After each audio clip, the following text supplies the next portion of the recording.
Welcome back to Train Tuesday. I'm your host, Jim Wiggin, and we are here live in the Atherton Train Studios. And today we're going to talk about Dash 9s. But before we get started, let's see who's out there and see if we can give some shout outs here real quick.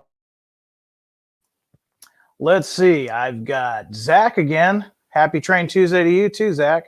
Got KCG Rail Gilbert. We got Kyle. Let's see. We've got Alexander. We got Kevin. We got two Kevins. And we got Michael, Henry. Who else we got showing up? We got George. We got a lot of Zachs today, too. We got two or three different Zachs showing up. So hey to all those Zachs out there. Todd, welcome aboard. Jeff, hello and welcome aboard. Gets a few more folks in here because I know you guys are anxious to talk about the Dash 9s, and so am I. We got Andrew, Michael, Greg, David, Darren, Joseph, Jeff. Happy Train Tuesday to you too, Joseph. Enrique, Marvin, and Marvin's calling from Texas. Hopefully all that snow's melted down there. I think it's safe to say. We got Steve. We got James. He says, I need Dash 9s. Don't we all? Don't we all just need Dash 9s? We got Sean. We got Nicholas. All right, we've got a really good crowd here. So, yeah. You know, first of all, I'll apologize.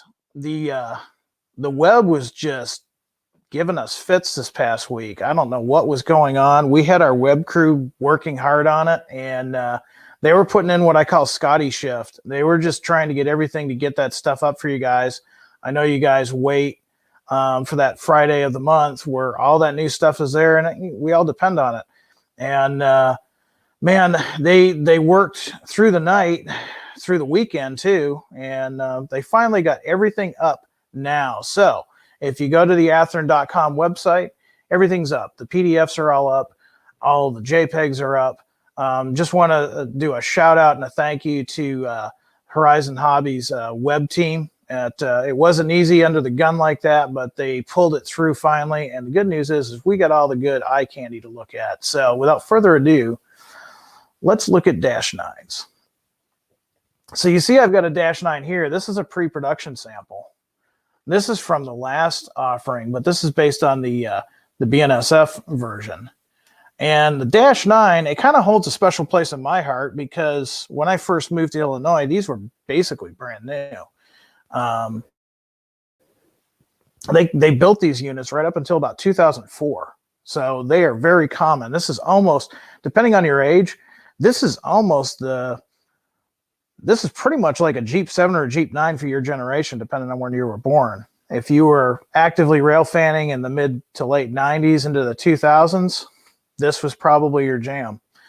The Dash 9 was just an extremely successful locomotive by General Electric, built out there in Erie, Pennsylvania. And one of the first customers was the Santa Fe. And that's what I want to show with you today. I got some cool pictures. Janik, who is still just swamped because he's working on stuff like this, he did send me some cool pictures, and I'm gonna show you some of those. So let me go ahead and share my screen, and then we're gonna look at what we've got going on. So let's see. I'm going to share what we're actually offering because some of you guys might have missed it last week when we were having all those troubles.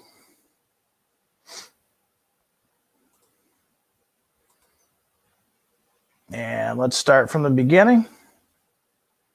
Okay, so if one of the first customers was the Santa Fe, and I think it can probably go without saying that the Santa Fe paint scheme, the war bonnet paint scheme, it just looks good on anything. It really does. I'm going to go ahead and blow this up so you guys can see this.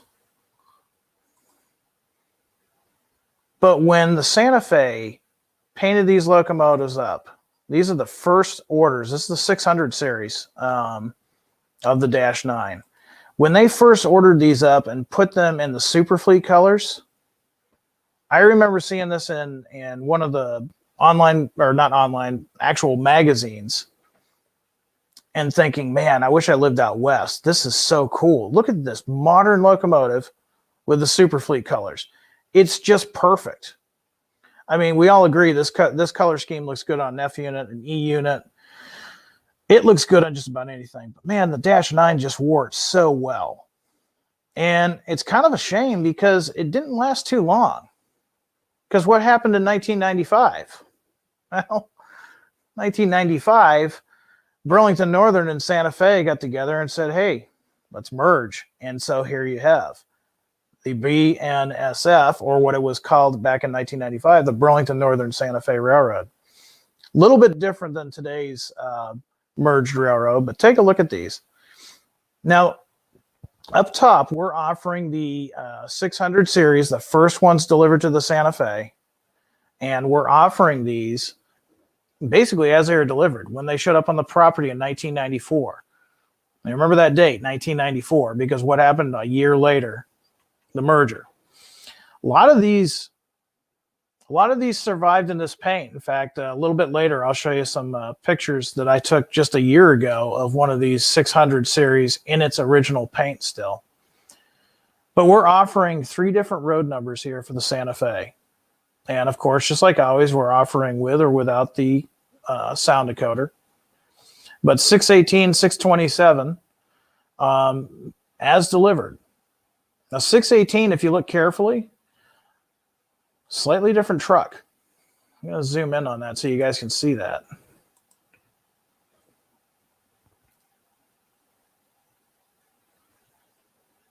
Now, like I was saying, this was their first order of these locomotives. They were in the series 600 to 699. And a lot of them to this day, well, at least the one that I can confirm that was about 2 years ago, are still running around in this paint. Some not even patched yet, which is just amazing because considering how long ago that was, these locomotives are still running around in their original Santa Fe colors. I think that's just great. So remember, we're doing these 3. If you're a fan of that last hold of the Superfleet, these are going to be available in 3 different road numbers. Just a great locomotive. And remember too, these are Genesis 2.0.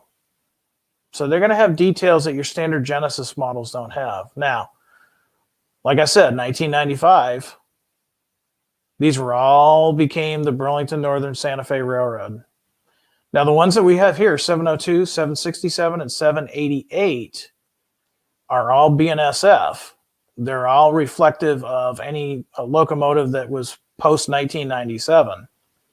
But one thing that I want to show, and this is kind of cool, 767 and 768, you'll notice on the side flanking, they use that same sans serif font to put BNSF on the side. Santa Fe is long gone now. And then, of course, the cigar band would say BNSF, right? 702, when they patched that, they didn't get the memo. 702 is unique in this series in that it has the BNSF on the side of the long hood, but it does not have BNSF on the cigar band. It is still lettered for Santa Fe. It's kind of a cool spotting feature.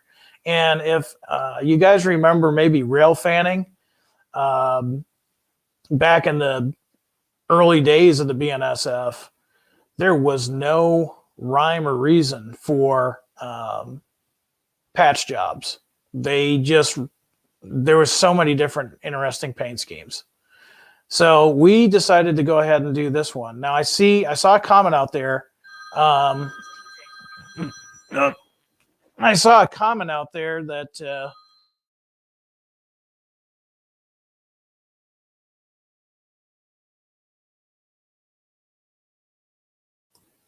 okay, sorry about that. We had some technical difficulties.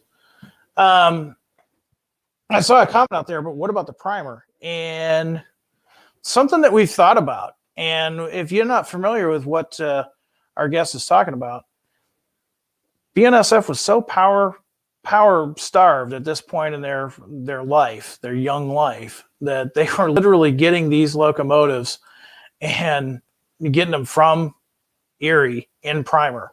And they had some reporting marks on them, and that was it. They were primer.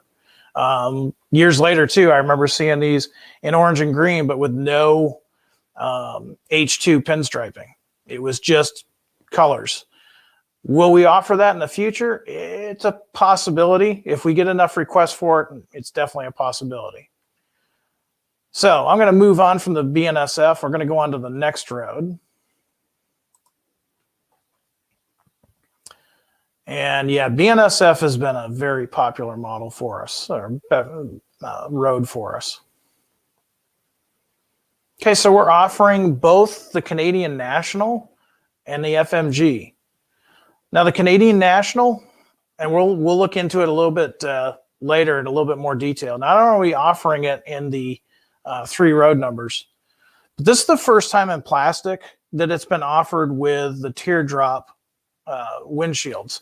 If you look at the Santa Fe and the BNSF, they have just a standard window. I'm going to go ahead and zoom in on that so you can see it a little bit better in case you're not familiar with that. Just your standard rectangular window on the BNSF and the Santa Fe version.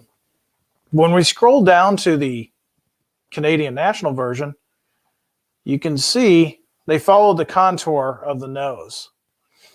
That's the way Canadian National ordered them, and General Electric went ahead and said, okay, we can do that. A lot of the American prototypes don't do that just because it's easier to swap out glass if it's all basically the same size. But the Canadians, they wish to have that teardrop. And again, this has not been done before. Canadian National wanted to have a little bit better visibility. And so GE obliged, and they said, sure, we'll go ahead and do that. In the past, they would have had a 4 window. This time they went with the 2 window with that teardrop.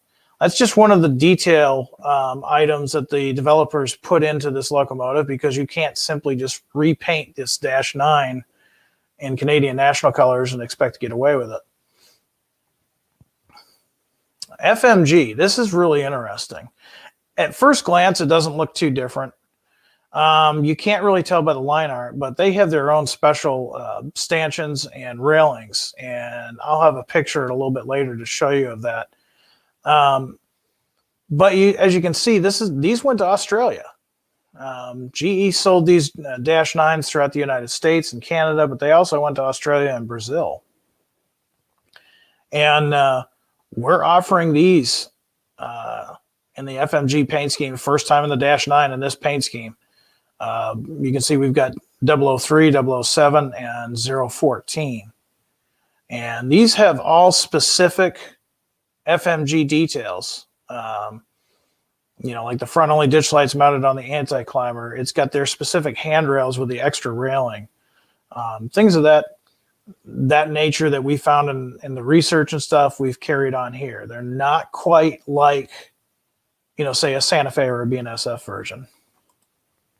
So pretty exciting. I mean, those are some great releases. Now we've got Norfolk Southern. Now last time, yes, we did the Dash 9s in Norfolk Southern before, but remember, those were the standard cabs. Those were the Spartan type cabs. This was really the first time Norfolk Southern really jumped in with both feet in the water to do the safety cab, as it's been called. And so we did 2 different versions here. We've got the mid-2000s version, and we've got the 2014 plus version.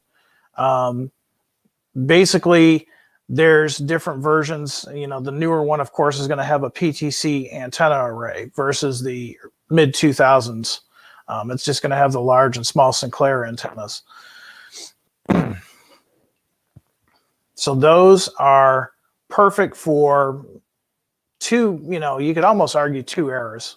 Mid-2000s is a little bit different than modern with all the PTC equipment and stuff that's being used nowadays.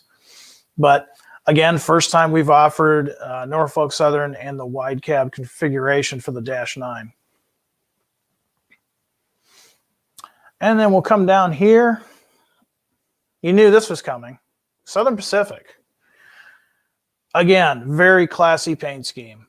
this is probably the last gasp of the Southern Pacific before they became Union Pacific.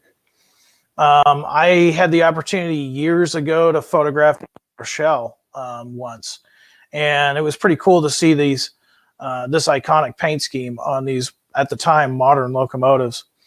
Once again, there's a few things that we've done a little bit differently, and these are all based on the Southern Pacific specifications. One of the biggest spotting features is the early, what they call dogleg stepwell gussets. It's a little bit different than the other versions we talked about earlier. And these are going to be based on as delivered, 1994 as delivered. We got a really cool picture here of 8105 as it was delivered. So these Dash 9s, they're just, I mean, as far as modern railroading goes, you can't anywhere on a Class 1 almost not throw a stick and hit a Dash 9. They're all over the place. They were an extremely successful model for GE, and a lot of the Class 1s had really good success with them. It was really, it's really one of the, what I would call the birth of the modern 6-axle locomotives, because right after the Dash 9 came out, EMD answered, you know, with the SD70 Ace and the SD70M-2 and forward on there, it basically became another horsepower race. And it was an interesting time to be a rail fan, and it's you still see a lot of these, you know, out there doing their job. So what I want to show with you guys now, go ahead and get that out. And I've got some cool pictures to show you. Like everything, we like to have pictures of the prototype. And like I said, you also will get to see some 3D rendering, so you can see. It's really easy to look at a line art, and I can tell you about the differences, but it's even better than you know, looking at a 3D drawing to see what our engineers are using, so that you know what you're getting. So I'm going to go ahead and share that.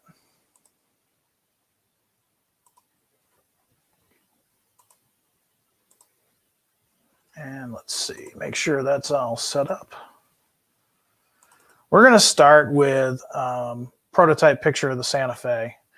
Now, these prototype pictures, once again, they come from Tony Cook over at White River Productions or Publications. And they're from the Kevin U. Daly collection.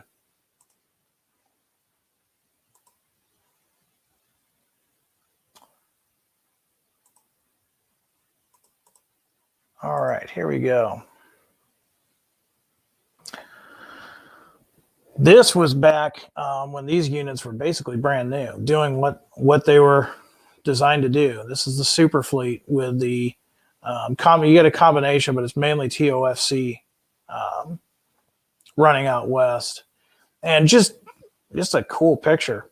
It really, it's very close to the picture I saw in one of the magazines back in the mid-90s, and made me wish, man, I wish I lived out west. I'd see all this cool train equipment. And I'll go ahead and blow that up so you guys can see. All right. So just, you know, this is what we're after. And like I said, for your Santa Fe fans, the guys that do Santa Fe, just before the merger, this is perfect for you. Now, to show the Santa Fe 3D rendering, just keep a look at what you see here, and keep some mental notes. So here's your Santa Fe version.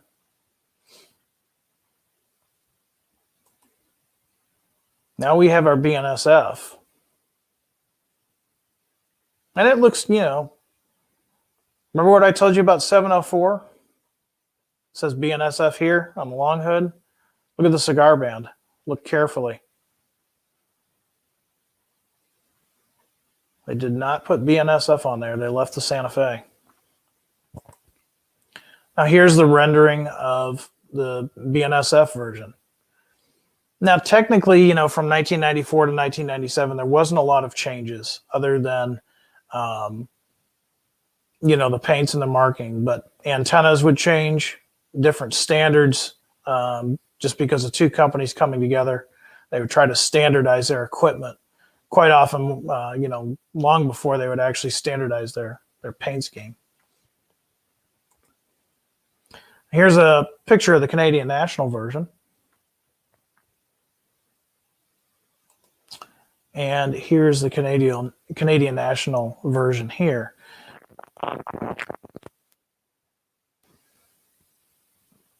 See if I can zoom in to show that picture of the, see how the teardrop window is there?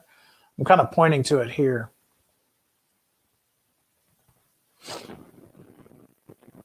Very distinctive on the Canadian National versions.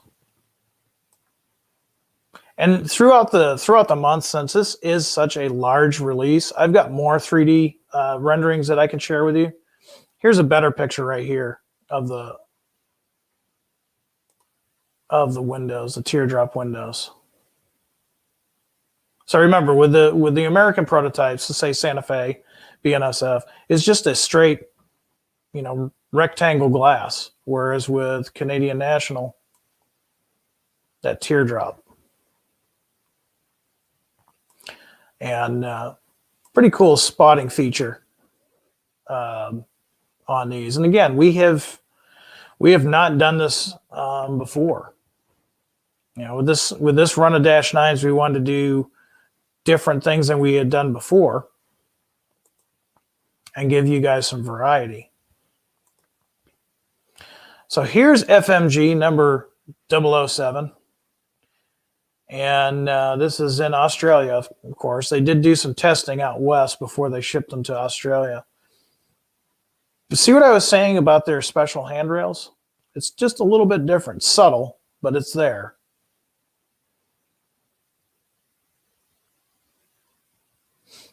Okay, so now I'm going to go to the next slide, which is our 3D rendering. And now you can better see. If you see the red of the stanchions and the railings, you can see we've went ahead and modeled that. That's just one of the things that we've done with the FMG locomotives. And these are the things that developers pore over, and it just takes so many man hours of research to get all this from all the different angles. At first glance, you know, all these Dash 9s may look similar, but in reality, they are different, not only from customer to customer, but sometimes unit to unit. Now we got a Norfolk Southern version here, 9199.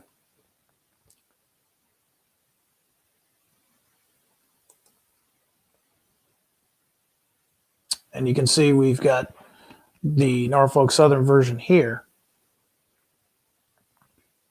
Again, see the stanchions go back to the normal North American style.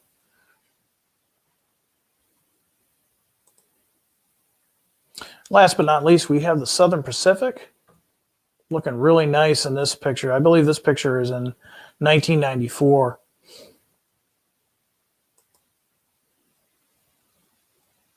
And there we have the SP version here. Now, in the coming weeks, we're going to go into more detail. We've got a lot to cover today, so I didn't want to go too far into the weeds, but I wanted to show you guys just some of the work that is put into place for the development team.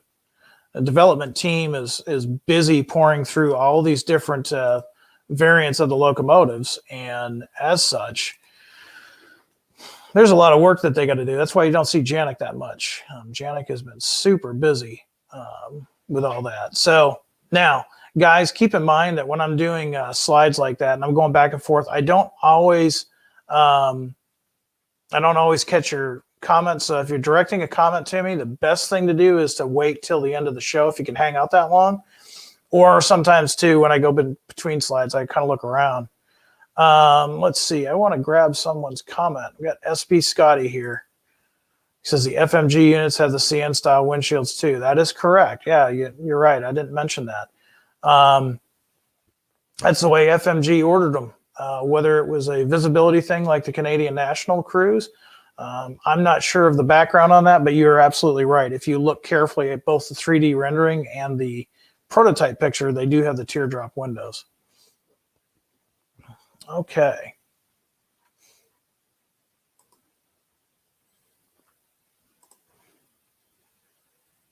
And, you know, it's just amazing how many of these are still out there on you know, railroad property. It's really cool to see, you know, these guys working the class ones. All right, so the other thing that we've got, we touched on it a little bit, were the Genesis reefers, mechanical reefers. We talked about it real briefly, but I've got them up. I'll bring them up on the screen again. Before we go any further, and James, you're absolutely welcome for, James is saying thanks for the BNSF Warbonnet -9s. Yeah, it's, you know, it's funny with BNSF, you see a lot of the Heritage 1, Heritage 2, Heritage 3, and you're not seeing, you know, the original 1997 era patch jobs and things of that nature. And we just felt that that was a good fit. We did have a lot of requests for BNSF, early BNSF, and so there you are. If you're modeling BNSF from, you know, 97 to early 2000s, then you'll definitely want to pick up one of these, especially if you kind of side more towards the Santa Fe side than the BN side. Looking to see if there's any other questions before I move on. Let's see. A lot of good comments, and thank you for those comments. We definitely are watching what you guys say. And like I said, all of these paint schemes that we're offering, those are all based on what you know, you guys have requested. Don't forget our email too. We got that product suggestion email. Don't forget that. That's where we're getting all this information. So, all right. Doesn't look like we've got any other questions on that. I'm hoping towards the middle of the month, I'm going to have a surprise for you. I'm hoping. We'll see. But let's talk about some keeping it cool.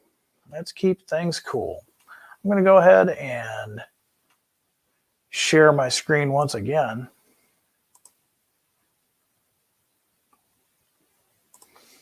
And we're going to talk about the FGE cars, mechanical reefers. These are 57-foot mechanical reefers offered in the Genesis line.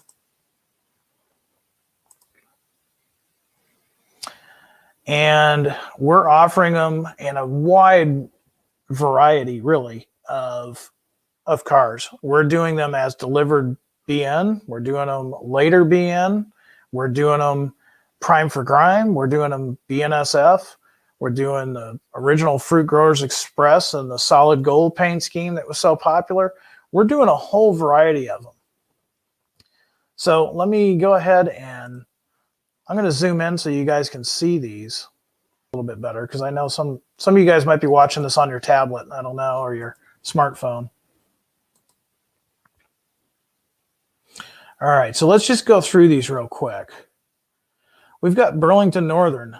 This is based on the 1973. This was back when the Burlington Northern was still relatively new, just a few years old. And they were using the Fruit Growers Express 57-foot mechanical reefers. We're offering them in 2 different road numbers as delivered in that famous yellow. We've got them, of course, with sound and without sound. If you're into operating and you like the sound, I think it's kind of cool, especially if you've got, say, a grocery distributor or something of that nature. If you're switching one of these out and you hear the compressors and stuff kick on, it's just really cool. Because how many times have we rail fan near a yard or something? You'll hear these kicking in. I see these go through Galesburg occasionally, and you know, if I'm standing on the Route 10 overpass bridge looking down at the switching operations, inevitably I'm going to hear one of these kick in and fire up. It's really kind of cool if you've got that in your operations. Just makes it that much more realistic. Coming up next, we are offering an X Frisco. This would be this would be 1980, probably more into the earlier 80s. I'd say after the 80s. This is a prime for grime release. So you can definitely see what its lineage is. It's a former Frisco unit, but now it's lettered for the Burlington Northern. And like I said, if you're doing the early to mid 80s, this is a perfect car for you. Later in the 80s, the Burlington Northern, they were promoting their Cascade Green, and why not? It's a really popular color with the BN modelers. A little bit different from the as delivered 1973 release. This one is Cascade Green, but it does not have the Burlington Northern logo on it. It does have a safety slogan, and once again, those safety slogans that depended on the car. Some cars had that safety slogan, some did not. This one has the Western Fruit Express writing on it, but like I said, no BN logo. This one we're offering in 3 different road numbers. And then flash forward to the 90s. We basically got the same type of car, same layout, if you will, but more of an oxide. They got rid of the Cascade Green. And this one is appropriate for, well, if you're going to get those Dash 9s and the BNSF, these would be perfectly acceptable to go with those. This is based on a prototype from 96 and forward. We're offering this one as well in 3 numbers, with and without sound. Now, going back to that era of disco and polyester and some things some of us might want to forget, we've got the original FGE Fruit Growers Express Solid Gold. And I'm sure many of us remember these if you're a certain age. It seemed like for a while these were everywhere. This is appropriate from 1974 onward. Definitely a lot of these lasted into the 1980s, even into the early 1990s. This is as delivered, and it's being offered in 3 different road numbers. And then we did the Frisco as well. This is the Frisco as it was, pretty much as it was delivered, 1972. Original Frisco, not prime for grime, and also available in 3 different road numbers. One thing that we talked about last time when you guys were with me is, we're offering them for $69.99 without sound or $109.99 with sound, and then prime for grimes, it has a slight bump of $74.99 without sound, $114.99 with sound. One thing to keep in mind on these, this is not the actual price you're going to pay at your dealer.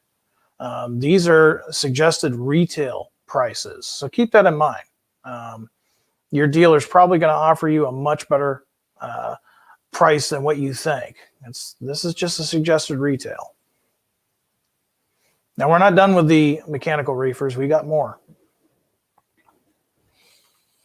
We wanted to offer the solid gold, but we wanted to change it up a little bit. First of all, we know we've got a lot of guys out there that have been asking us, maybe begging us to do more 1990s era stuff, both rolling stock and locomotives. And we're listening to you. We're offering these solid gold cars, these 3 right here, as they would have appeared in the 1990s. They are prime for grime, and they've got new owners. Look carefully. Santa Fe Leasing. This is 1990s. This is before BNSF. So once again, perfectly appropriate with those Dash 9s we talked about earlier if you're doing the Santa Fe's, rather. Santa Fe's and maybe the early BNSF. These are already faded out. They're primed. They're ready to go. All you need to do is add your own artistic license to them, and they're ready to go. Now, we also wanted Union Pacific too.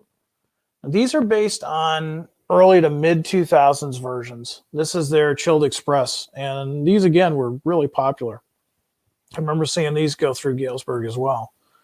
These are not prime for grime. They're as delivered, perfectly acceptable for any freight consist. Early to mid 2000s. Even now, you'll still occasionally see these in different forms of state of weathering, if you will. And we're offering these as well in 3 different road numbers. So you've got the opportunity, depending on what era that you want to model. We've got all of these cars here just waiting for you. And it's if you're anything from, I'd say, with the reefers, 1970s up to modern era, you're in pretty good shape. And like I said, yeah, Andrew, I see your comment out there. We are seeing a lot of guys that want to do the 90s. The 90s was an interesting time for railroading, and a lot of guys are modeling it. So that's why we want to offer those reefers in 90s era. So, all right, I'm going to go ahead and minimize that. And like I said, you've got till the end of the month to go to your dealer and place a pre-order on these.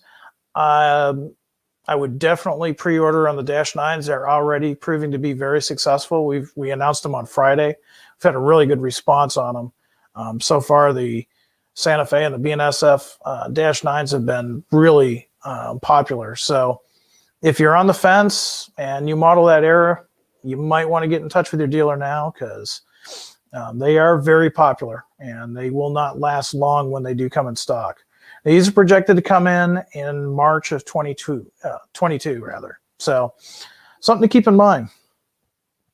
So we've talked a lot about some of the stuff that's coming up. I wanted to talk a little bit about what's in stock now, what you might want for your layout. And a few weeks ago, I think we talked about this too. A few weeks ago, we came back and talked about the GP40-2s in the Genesis series. We had James do a really good review on a Southern Pacific version. And this week, I want to talk real quick about Ben with BA Rail System. He just got a hold of a GP40-2. I'm going to go ahead and share that here. And what I'm going to do is, like I always do, I'm going to share the video. And then later tonight on our, you will see a link to his videos, specifically this video. And you can also check out his.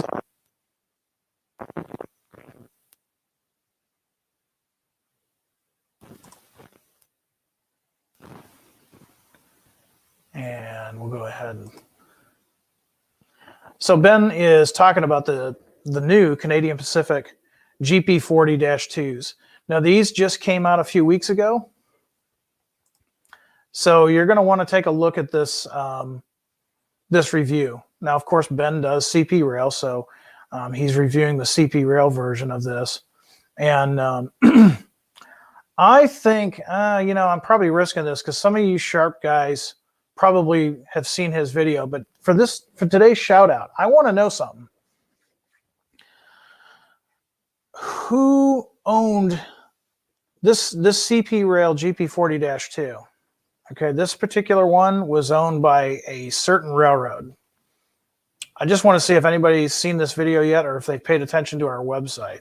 This was originally owned by another railroad, and I'll give you a hint. It was in the Northeast. So first one that gets a name out there right for the original owner of CP Rail 4654, put a shout out in the comments and I'll shout you out.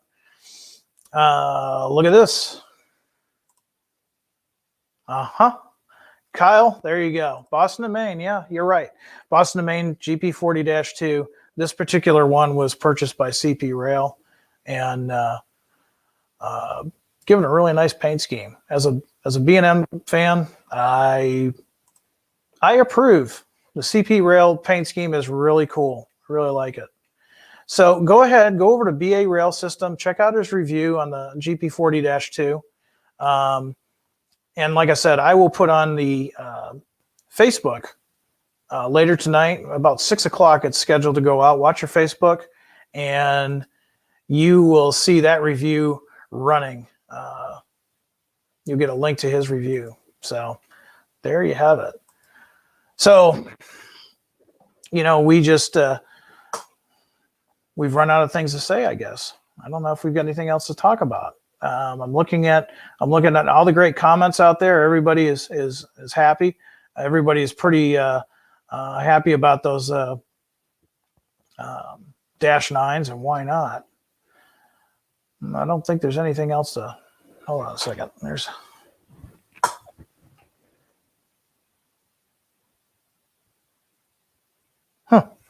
oh, okay. Well, set this here, I guess. So how many remember me talking about, it's probably been about a month now. Remember we were talking about the Prime for Grime contest? Anybody remember the Prime for Grime contest? No, Sean, you haven't missed anything. Trust me. Stick around, Sean. What were we going to do with the Prime for Grime contest? One of the things that I don't like about the current pandemic is I don't get to see you guys at shows. I don't get to see what you're working on. I don't get to see the layouts at the shows.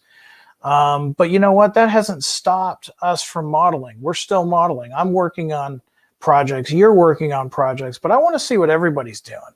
So we came up with a contest. It's called Prime for Grime, where you buy a specific boxcar, like this one here, and you're given a specific amount of time to weather it, and then you're going to send in your entries into Athearn, and we're going to see, well, let me put it to you this way. If I look at your pictures of your Prime for Grime boxcar and it looks like I need a tetanus shot, you're probably going to win something. Now, we're not just giving away a sticker. We're going to have 3 prizes. Grand prize will be your choice of a Genesis locomotive. We've got a GP7U that we're giving away, or you can choose, I believe, I'd have to look at the contest because there's been so much going on, I forgot. But we've got 2 different locomotives that you can choose from for the grand prize winner, and then runner-ups will win a freight car. So this is going to be fun. In fact, let me see if I've got some. Let me see if I got some more eye candy here for you. Yeah, I think I do. We have to make it official. I mean, we haven't really made it official. We've just talked about it. I've just shown you a boxcar. Let me see what we've got here.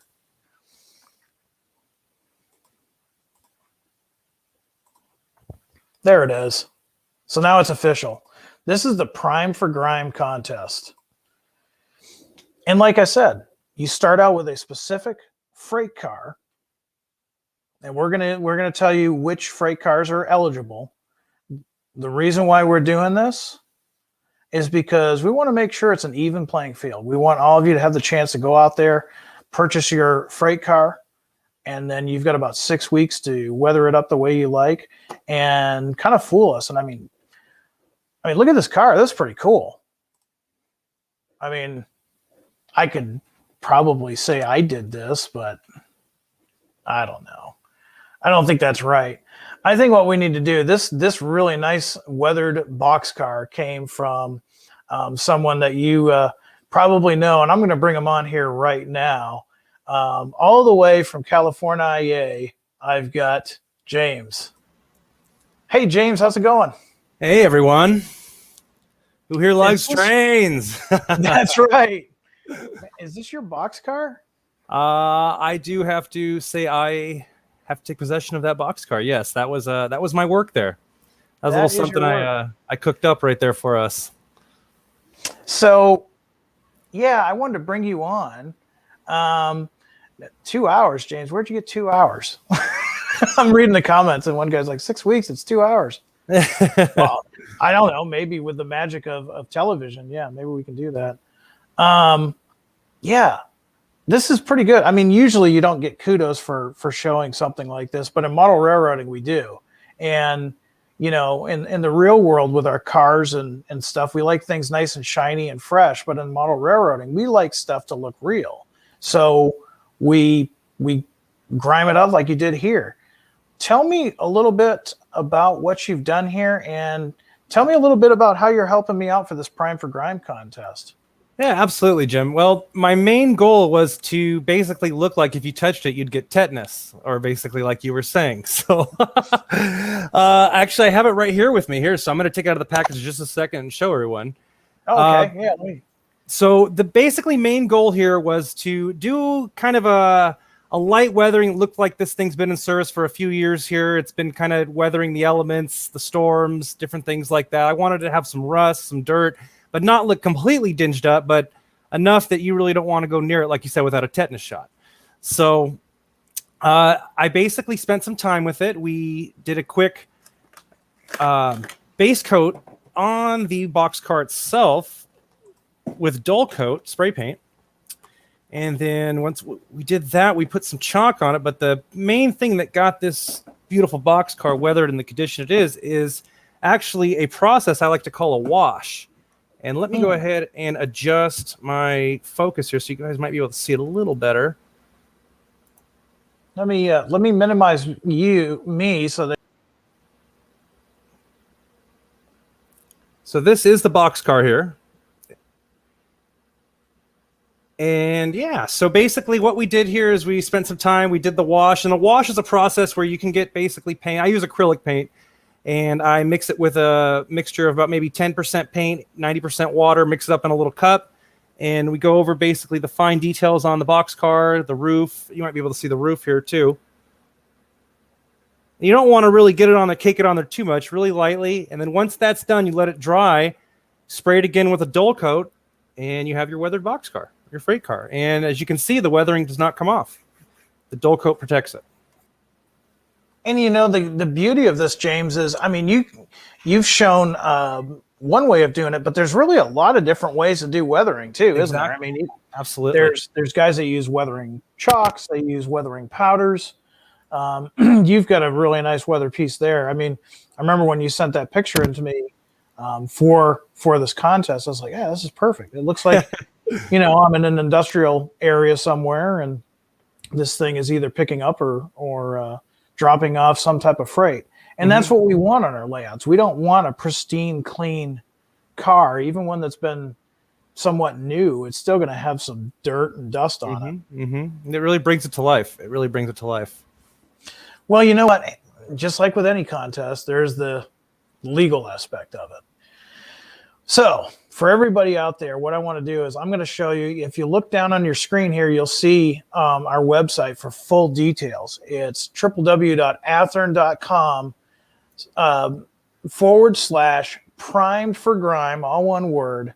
If you go to our website, we've got the specific rules, but we're going to go over them real quick. So what I'm going to do is I'm going to go ahead and get that so we can talk about it a little bit, and then we can explain why we did what we do. So let's go ahead and bring that up.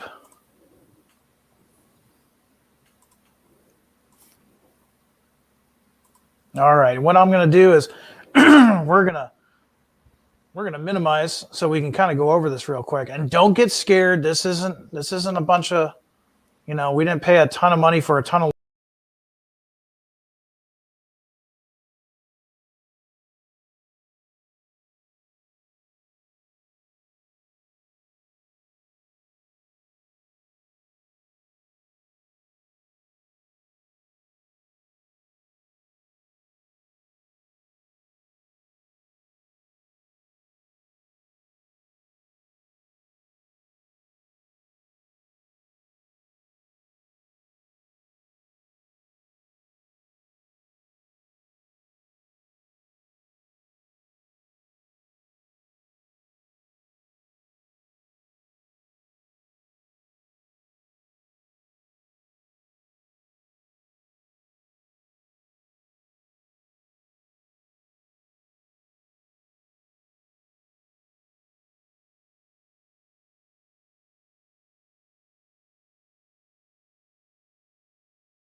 add myself back up, and I'll add James back up. There we are. Yeah. So, yeah, like I said, we wanted to even the playing field so that, I think we might have had I think we might have had a sound issue through the rules, Jim. I don't think anybody heard anything. Did we? Oh, yeah, no. I think we were muted the whole time. Well, guys, here's what I want you to do. If you want to do this Prime for Grime contest, all I need you to do is go right here. You can see at the bottom of your screen, it's www.athern.com/Prime for Grime. And you've got till April 19th. And apologize for that sound issue. And you've got till April 19th. And there's about 4 specific cars that you have to choose from. And again, remember why we did that, James? It's to even the playing field, because I've got a weathered car back here, but I did that in 1994. Not quite fair. We want everybody to try this out. I don't care where you're at in your modeling ability or your age. We want to see what you can do, because what you're going to try to do is to fool us into thinking that that's a real freight car. And that reminds me, James, I got to get my tetanus shot. I haven't had one of those. Yeah, they can be a little painful. So yeah, exactly. So I better get that tetanus shot before we get some entries in. Now, you're probably wondering, where do I send those entries? Just in case you missed it, let me give you an email address. It's an email address we use for all of these. It's athern-contest@horizonhobby.com. Again, you'd have till starting today till April 19th to pick up the eligible boxcars that we have listed on that webpage that we showed you.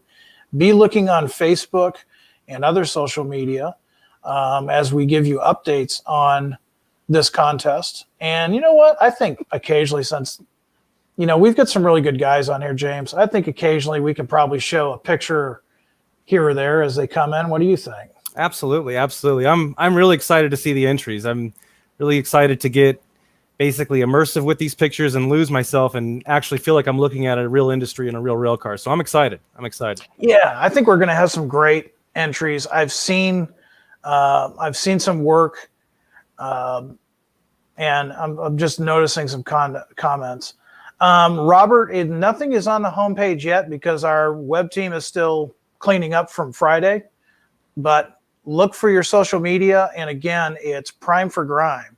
I'll play that. I'll show that down here again a little bit later, but stick around. We will have something on the homepage soon, though. We've got something brewing up for that, and we'll be hitting it all over social media too. But yeah, we've got some really great guys. And I mean, we had some great contest pictures for Christmas and the holidays this past year, and it was amazing. Ended up that the winner actually fooled my wife into thinking that the train that was in the picture was real because he had it going through a snowdrift. It was just amazing. So, guys, let me put this back up here because there's a few folks that want to know where to go for the complete details of the Prime for Grime contest. Again, it's www.athern.com/Prime for Grime. And for eligible, once you got your entries done and ready to go, submit your entries into athern-contest@horizonhobby.com. I'm going to leave this up here for our fans just so they can see it. And I think it's going to be fun. I think we're going to see some neat stuff. And we specifically chose specific freight cars for a reason. One, they've been out for a little bit, and you should be able to get them at your local dealer. If you can't get them at your local dealer, you can definitely look online on your retailer. And last case scenario, you can even go to horizonhobby.com until they sell out. So, yes, definitely. Sean was asking, he's like, can we do a flat car and trailers? Do they have to be the Prime for Grime? So, Sean, go to right there. I'm pointing down. And there are specific box cars that you have to purchase for this contest in order to be eligible. Again, we wanted to do that to even the playing field. In fact, I got my box right here. So you come home from the shop or you get this in your mail, depending on how you do your shopping. Get some pictures first of before you start, and then get into your workshop and do whatever. If you want to do some graffiti on there, that's great. If you want to make it look rusted and worn and beaten, in the end, you're going to have one great model for your layout or for your club layout. Mm-hmm. And don't be afraid. I mean, James, you were saying earlier too, this is something that I think a lot of our new guys would like to hear. You can really, it's hard to fail, I guess, is what I'm trying to get at. Isn't that what you said at one point? It's pretty easy to weather. Yeah, it's pretty easy. There's a video I posted up on my YouTube a few weeks back just for some basics if you're looking for somewhere to start and you're not really sure what to do. But if a lot of guys use airbrushes, a lot of guys use chalk, so there's many different avenues you can use to weather. So it's going to be interesting. As they say, competition breeds excellence. So this should be really interesting to see what we get in.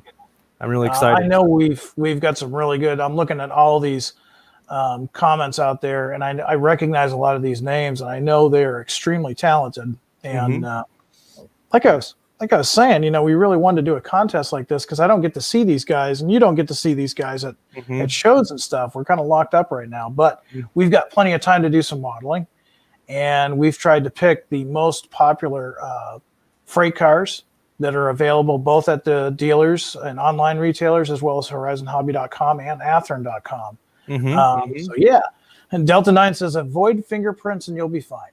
Exactly. That's very important. That's a good point. Yes, you're right. It is going to be a lot of fun. Well, like we were saying, like we were saying earlier, there's some guys out there who specifically just like to weather and do the graffiti and stuff like that. They're not even really into the operations. It's for them, it's weathering and making the freight car look real. So yeah, exactly. Looking forward to seeing hopefully some submissions from some of those modelers out there too, and seeing what can come out of this. I'm excited. Yeah, and we chose this group of cars for a couple of reasons. One, they had just come into stock, so that means there should be an abundance of them out there on dealer shelves and such. I'm sure as things go on, they're going to start selling out. So that's why I tried to offer a range of different cars, but we tried to pick cars that had just come in. So that way you have a pretty good chance of getting the cars that we've got in the contest. And like I said, yeah, we're getting a lot of great comments right now because guys are ready for a contest and they're ready to do some weathering. And guys, don't forget too, as you bring in your submissions to our email, your work's going to be shown on our Facebook page. It's going to be shown on our Instagram page. We're going to show it here on the show.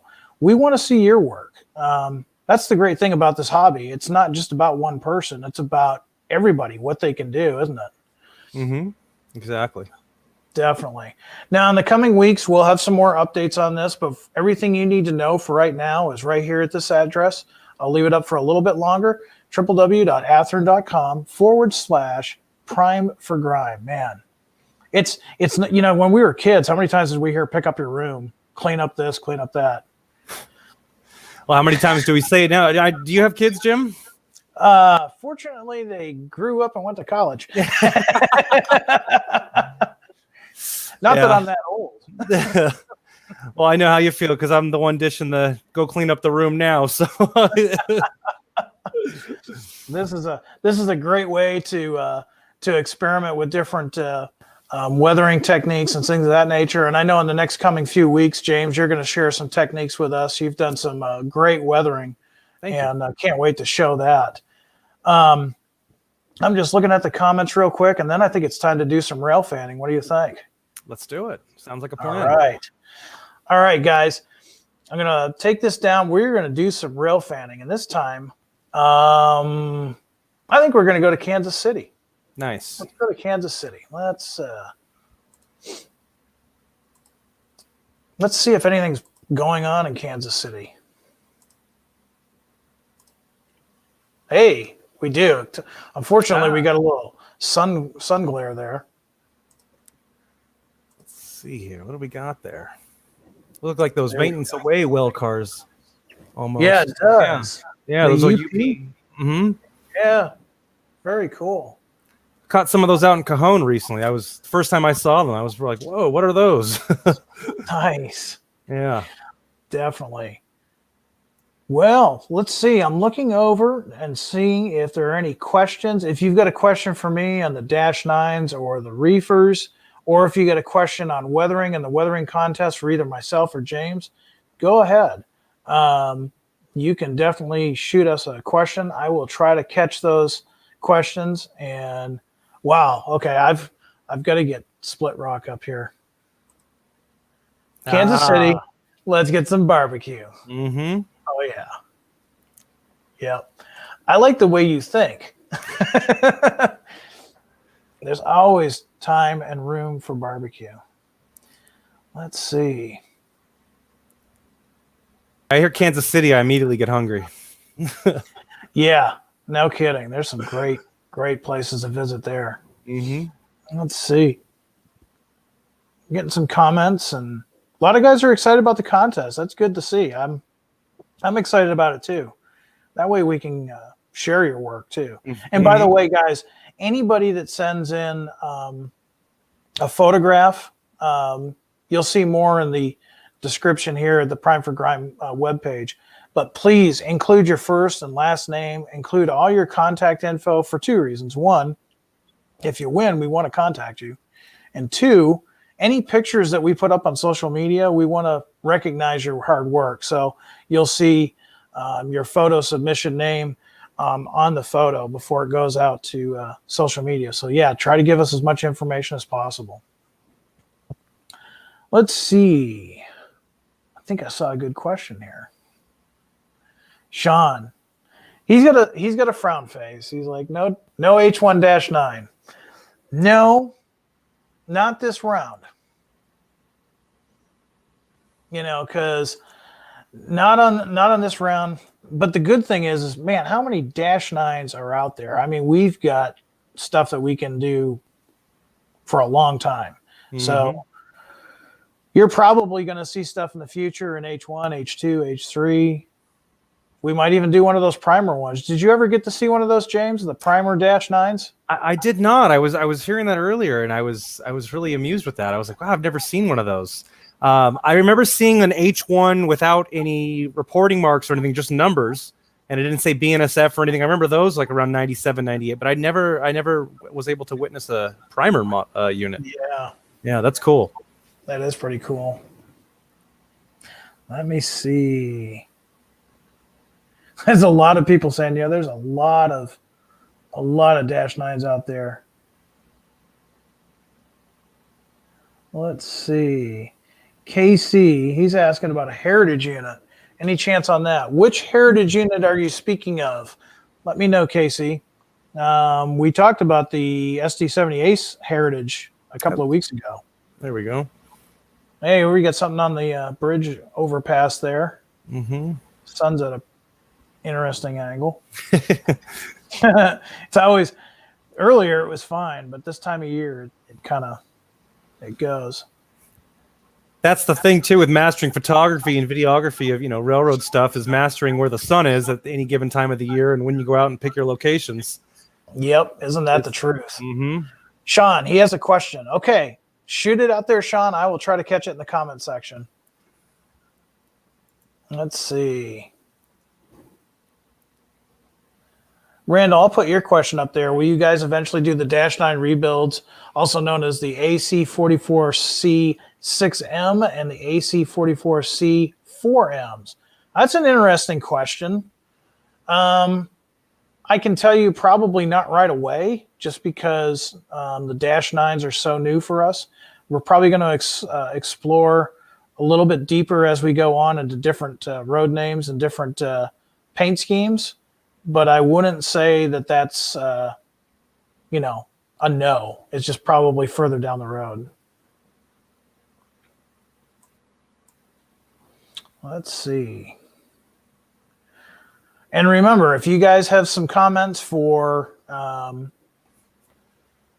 new road names, new locomotives, things like that, I always go to Athearn suggestion or product suggestion, athearn.com. So I see them in there. Frederick likes the Southern Pacific. I don't blame him. As a dyed-in-the-wool, born in the Northeast, I could totally agree with him. I could I could probably see myself modeling Southern Pacific. It was a neat road. Very interesting. Interesting power, interesting looks. Yeah, and I mean, if you like lights, depending on what era Southern Pacific, there's definitely, man, they had all kinds of cool equipment though, and it was so unique. It wasn't just your run-of-the-mill locomotive. They had all kinds of unique features about everything that they had on their road. Mm-hmm. And one of the coolest things to look at vintage Southern Pacific pictures is their mix of power compared to you look at other roads and their uniform units, everything's matching, and SP just threw whatever they wanted to out there, basically. Yeah, exactly. Mm-hmm. Brakeman, I see your question on the N scale reefers.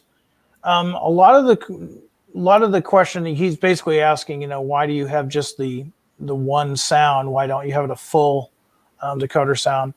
Probably because of cost situation. We don't want to. I mean, it's a very detailed N scale piece with sound.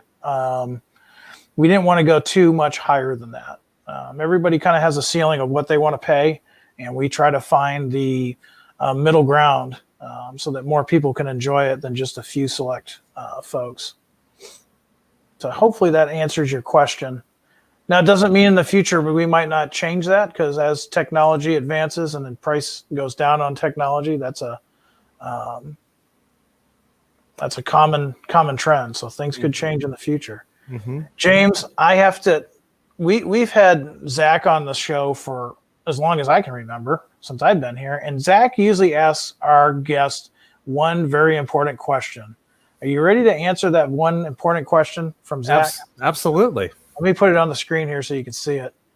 He said, James, what is your favorite locomotives? That's a good question. And I don't want to seem biased just because of the show, but I do have to say Dash 9 is my all-time favorite locomotive. Yeah.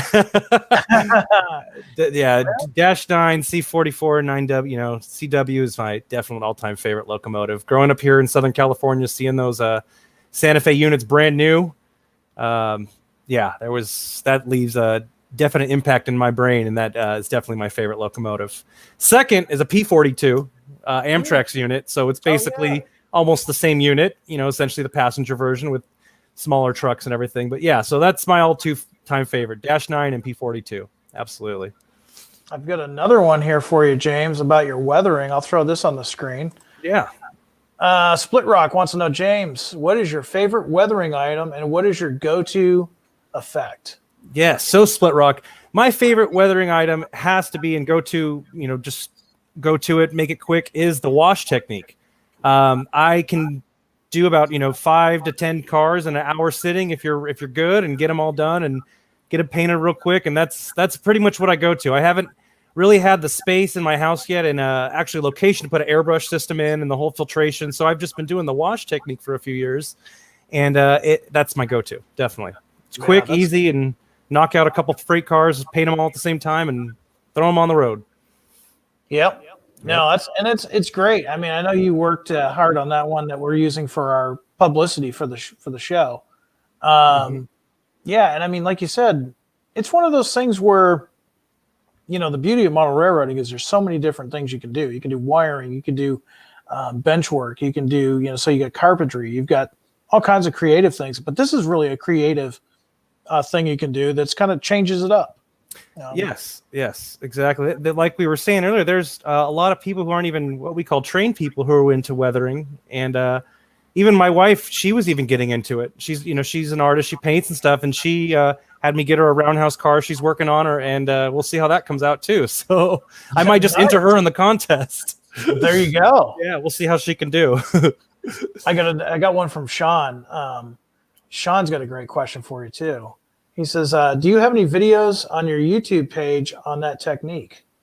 Hey, yes, Sean, absolutely, I do. There was a video posted about 3 weeks ago it was a part one. There's a 2-part series. So part one of the video was posted about 3 weeks ago, and it shows the basic technique of taking it out of the box to getting it ready to paint and painting it. And now the part 2 is going to show the boxcar actually out on the road. So be on the lookout for that. That's going to come out in the next week or two. and we'll actually see what this looks like out there next to industries and being switched and on a mainline freight. And again, your channel is? My channel is Hybrid Hobby. So All it's right. youtube.com/hybrid hobby, or just push hybrid hobby in the search bar and you will locate me. Yeah, definitely. If this, to our guests out there and virtual land, if this is the first time you've seen James, James was on our show last week talking about some exciting stuff. But if you want to see James's channel, it's Hybrid Hobby. It's over on YouTube. Give it a like.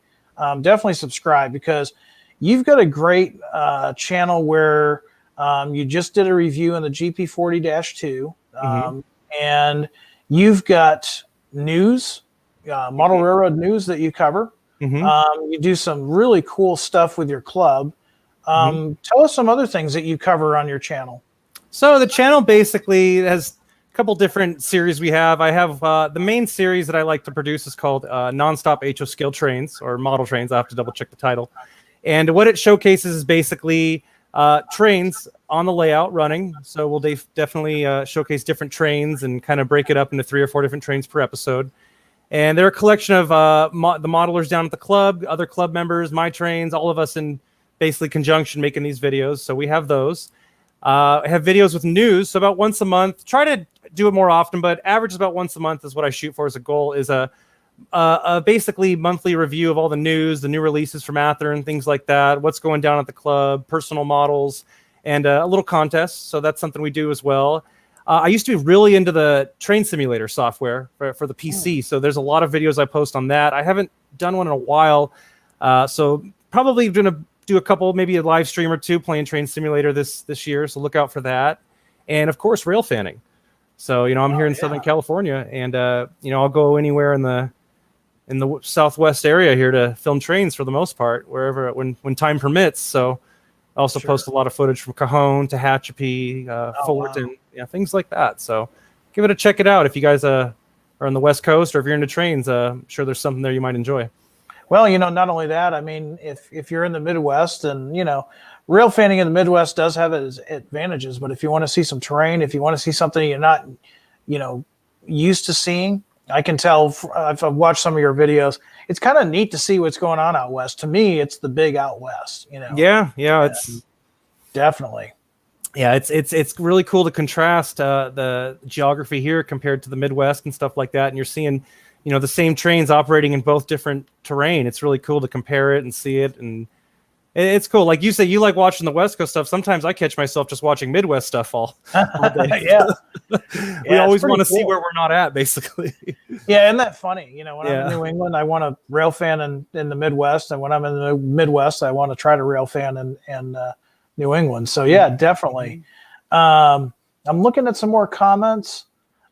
Casey, I see your comment. You want to know what Genesis 2.0 means. So basically, briefly, Genesis 2.0, especially with these Dash 9s, they're going to have features that the older, well, we got some good action going on here. Look at that. They're going to have features that they didn't have before.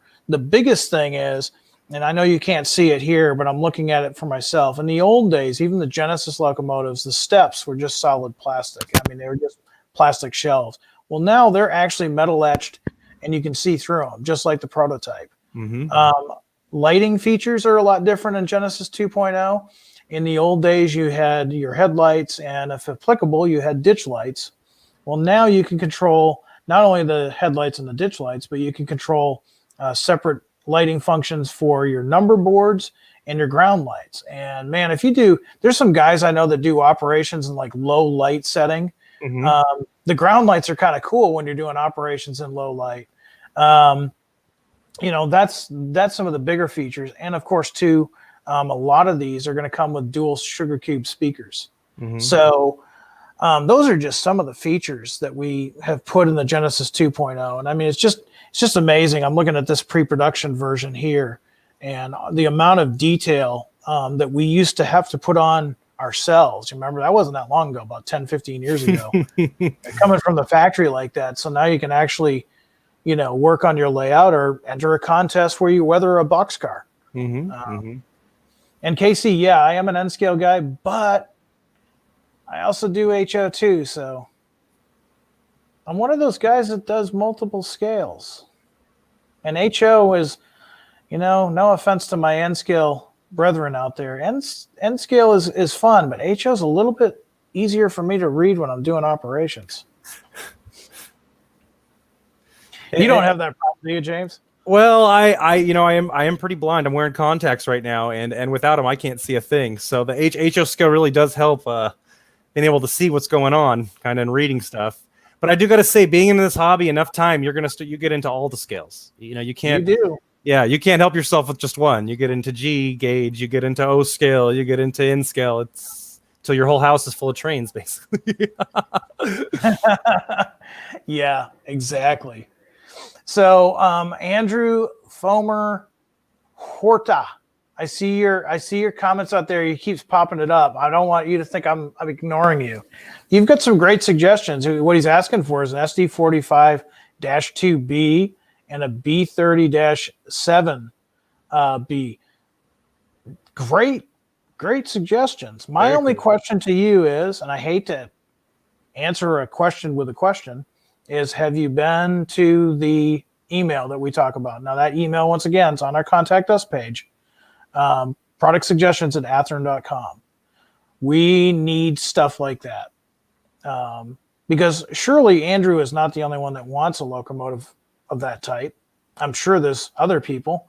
And if there's enough people that have the same liking for those same locomotives, then there's a chance that, I'm sure that's where the -9 came from. We had enough suggestions of it. So thank you for asking that too, by the way. Oh, let's see. I'm looking at some other comments here.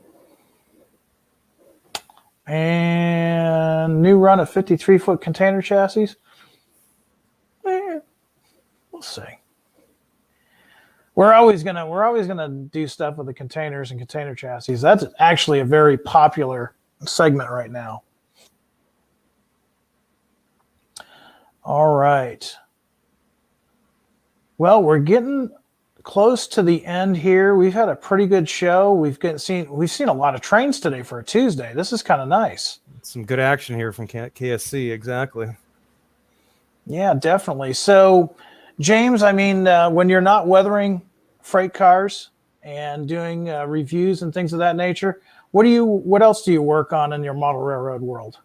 Well, for the most part, a lot of DCC conversions with older locomotives and stuff like that, trying to bring stuff from the last 2 decades up to par, up to today's standards. For the most part, I love researching prototypical consists and passenger trains. Like I said, I'm an Amtrak modeler.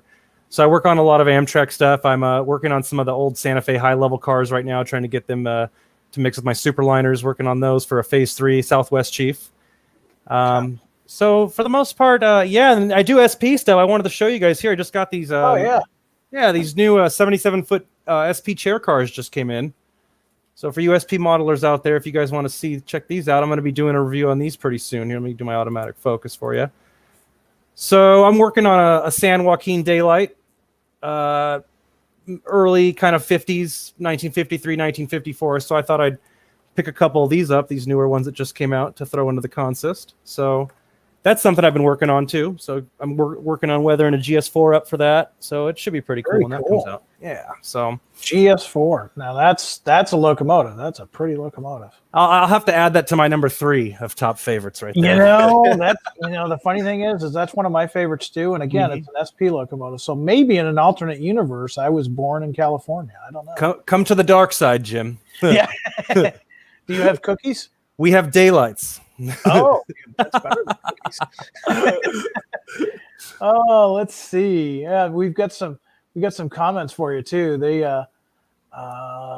let's see, where was it? I just saw a couple of good comments for you. Marvin, he's got a suggestion for you. Got to model a Capital Corridor or San Joaquin train with the grime and filter.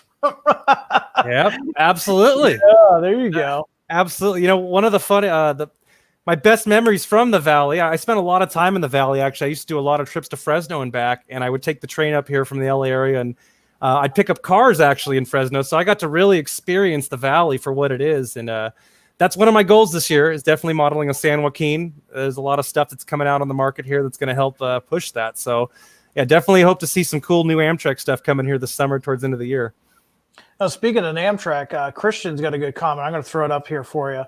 Amtrak is more fun than we give it credit. He's modeling Rock Island Sleeper that was on Amtrak's Broadway Limited.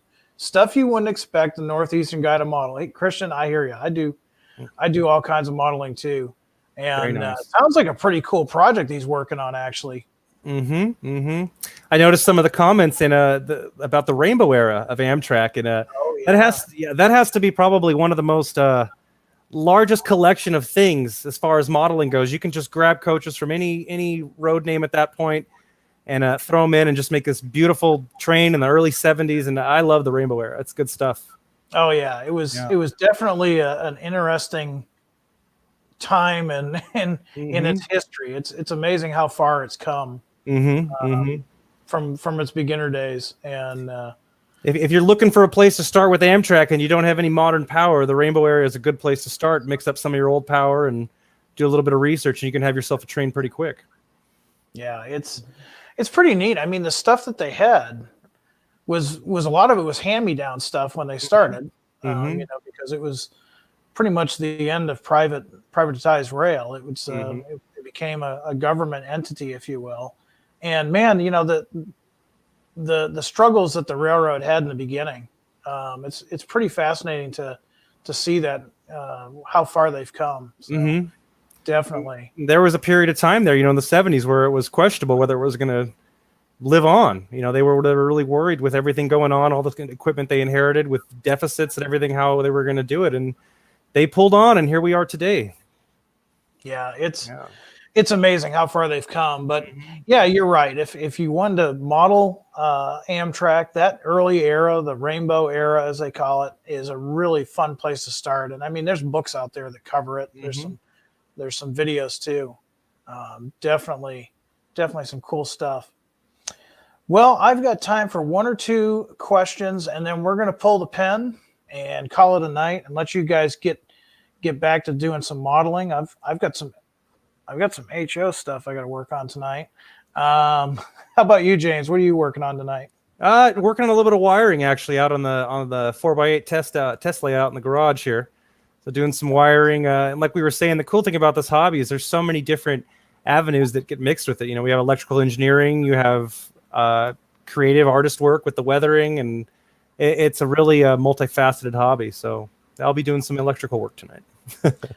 Yeah, I mean I'll probably do that's under my list of HO stuff. I got a couple of spurs to set down tonight and do some. I got to tell you, wiring in HO is a little bit easier than N scale, especially in N scale if you're doing 40. So it's that's definitely a plus. I'm seeing. Let's see. What's kind of? I was going to say. Oh no, go ahead with the comment. Go ahead. David, you got a good question. He's asking, any chance of seeing another run of the Genesis MKT MP15 ACs with updated motors and decoders? I don't have an update for you, David, but keep your eyes on our website and our shows. Right now, I don't honestly have an update for you, but it is something that we've heard requests for. So keep your eyes peeled. And I'm sorry, James, what were you starting to say? Oh, I was going to say regarding electrical work and stuff, I in my profession and in my day job, basically, I'm a tutor, a college tutor, and I'm tutoring a student right now in DC electrical work. So I'm using the basically model railroad outside, do live streams with them and show them how things work and soldering and stuff like that. So, cool. It's a cool hobby to get into electrical engineering in general, or if you ever wanted to be an electrician. Model railroading's right up your avenue. Yeah, really it is. It really is. There's so much that you can learn through it, and that's cool how you're teaching others on some of that electrical help. So definitely. Let's see. I've got time for one more question. Who's got a really good? The problem, James, for me is there's so many good questions that come through here and so many good comments that it's sometimes hard to choose which one to choose. So it's, yeah. Sean just told me that he wants to take one of your classes. It would probably be a lot of fun and very helpful with model railroading. It really is. Yeah. It's amazing how much wiring and again, like we said earlier, how much of a hobby within a hobby model railroading is. You know, there's many hobbies out there, say RC, for example. It's fun. Don't get me wrong. There's nothing more fun than flying an RC airplane or heli or driving an RC car. But that's all you're doing. You're just doing that one thing. And model railroading is great. If you want to model a specific section of California mainline as you remember it from when you were younger, you can. If you want to do trees, you can. If you want to work on bench work, you can. There's just so many. I never get bored with it. You know, that's the great thing about model railroading. It's a blessing and a curse. That is true. That is definitely true. Yeah, I mean, I know both of us, as soon as we get done with this broadcast, my mic will get put away and the video will get put away and I'll punch out and I'll probably just turn around and work on the HO layout tonight. Exactly. Right. Okay, CJ, I am going to put you up for the last question / comment of the night because I see you are a man of fine taste. Are you guys going to be doing any more CB&Q locomotives? Well, I can tell you this much. As a New Englander, I fell in love with the CB&Q almost 20 years ago, and I'm trying. I'm trying real hard. We'll see. And we'll see if the guys in development will let this transplant get some Q stuff into the mix. I would really like to see some Chinese red and gray. That's one of my favorite paint schemes. And we'll see. We'll see what happens. So, guys, everybody out there in virtual train world, I am so glad that you guys could come aboard and visit with James and I today. I hope you guys are getting some modeling stuff done. And don't forget, I left it on the screen for you guys to check out, www.athearn.com/prime for grime. I want to see what you're doing. James wants to see what you're doing. We know you guys are talented. Fool us. And James, secret, I haven't gotten my tetanus shot yet. So I got that. I have scheduled up soon. Yeah. So see, both of us haven't had our tetanus shots yet. So go ahead, go out there to the website, check out the link, see what's eligible, and talk to your dealer about ordering one of those cars. Take a picture of before you start, and then the picture that's going to fool us into thinking it's a real freight car that's seen its tour of duty, if you will. And we'll see what happens. We'll see who wins. Somebody's going to be winning a Genesis locomotive, and 2 runner-ups are going to be winning some freight equipment for their layout. And it's all around just a great time because your work, everybody's a winner because everybody's going to get their pictures out on Facebook land. And I mean, it's fun to see your friends' work on a social media page or somebody that you know. So most definitely. So with that being said, I'm going to go ahead. The rail cam is done. James and I, like I said, we're going to probably go play with some trains. So from the middle of the country in central Illinois, I want to wish everybody out there in train world, be happy, be healthy, be safe. James, what do you have from the West Coast for our listeners? Everyone, try to stay warm. Spring's almost here. Yeah, that's right. Hang tight, everyone. All right, guys. Until next time, we'll be back on Tuesday, 3:30 p.m. Central Standard Time. Like I said, stay happy, stay healthy. Get some weathering done. Yes. April will be here before you know it. And high greens, everybody. See you guys.